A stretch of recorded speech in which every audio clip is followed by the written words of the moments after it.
Hi everyone, welcome back to my channel. Welcome back to yet another video. Thank you so much for coming. Please kindly subscribe, like the video, share the video as well.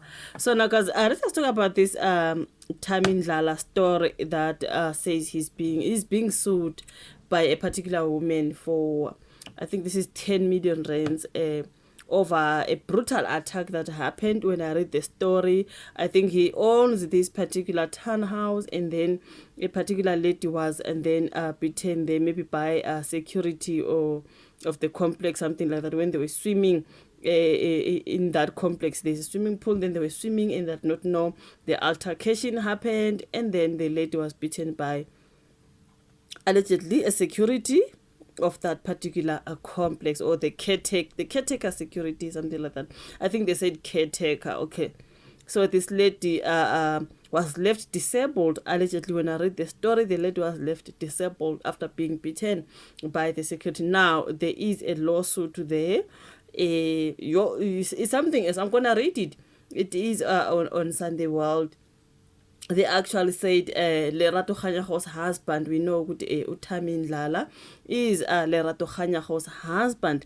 So they are saying Metro FM presenter Lerato Kganyago's husband is being sued for 10 million rand by a Pretoria woman who was left disabled after being bludgeoned with a wooden object by a caretaker or a watchman at a residential complex owned by this businessman. So like, really? So let me see. They are saying in those court papers filed in Pretoria High Court, Gift Kamohelo Madisha, who is 20, is demanding the amount in damages from Kganyago's husband Thami Ndlala and his company Ndlala Isizwe Real Estate, which owns the complex. So now Ndlala is cited as the second respondent, while the entity is cited as the first respondent in that particular lawsuit. In her founding affidavit, Umudisha said that she was swimming in the residence's pool with friends in Hatfield, Pretoria on December 4 last year, when she was accosted by a complex's caretaker or security guard known as Udlomo. Okay, now as they swam, the altercation then ensued between Umudisha and Udlomo. So this is between the caretaker or the security, or he's the security and also caretaking, something like that. And then there was an altercation there that ensued between the two of them. Now the caretaker then became very rude, violent, and started swearing at the plaintiff and her friends as they were swimming. He started swearing at them. Now an altercation then ensued whilst the plaintiff and her friends were swimming, and immediately when the plaintiff was done swimming, the caretaker then, or the security personnel, used a wooden stick weapon to beat the plaintiff all over her body. The plaintiff then fell and her left hand was broken, and the caretaker security personnel continued seriously assaulting her, kicking the plaintiff whilst on the floor, beating her up on her hand and her head, the hand and the head, resulting in excessive bleeding from the head. It was just a hectic one, eh? Now, Modisha said she was rushed to hospital where she was admitted for 5 days. She sustained a deep wound to her head which had to be stitched, leaving a big scar and a broken left hand. Now, there was also excessive head bleeding, which caused neurological deficits. Now, she has been permanently disfigured and disabled and has suffered post-traumatic stress disorder and anxiety, and shall continue to suffer from such for her entire life. Now, that is written on those court papers, I guess. Now, Mudisha now wants Ndlala and his entity to take full responsibility for the attack. She is suing for pain and suffering, medical costs, and loss of income.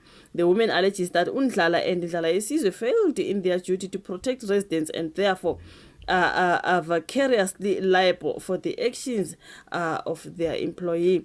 She wants them to pay her 10 million rands, the aggregate amount, which includes 100,000 rands estimated past hospital medical and related expenses, 1 million rands for estimated future hospital medical and related expenses, and 6 million rands for estimated loss and past and the future earnings, alternatively earning capacity. Now this also includes 5 million rands for loss of earrings and 3 million rands for general Did I say loss of earrings? Oh, this is something else. Loss of earnings. You guys. So I'm going back. I'm like, no way. It can't be loss of earrings now. Imali engaka for loss of earrings. I'm like, no way. Let me go back and see how I read this. This is something else. It's 5 million rands for loss of earnings, okay?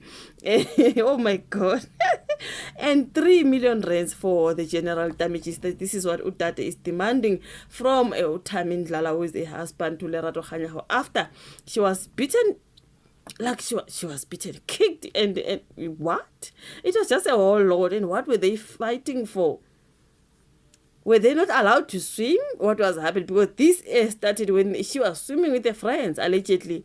They were swimming, then this security personnel or caretaker, whatever, then came to them while they were swimming. Then the altercation started. So was it for swimming or something else? Because he was beating her with a wooden stick and kicking her, and she even bleeding. Guys, like, no ways. Was he okay? The security, was he drunk or was he high or something? Because you can't do that.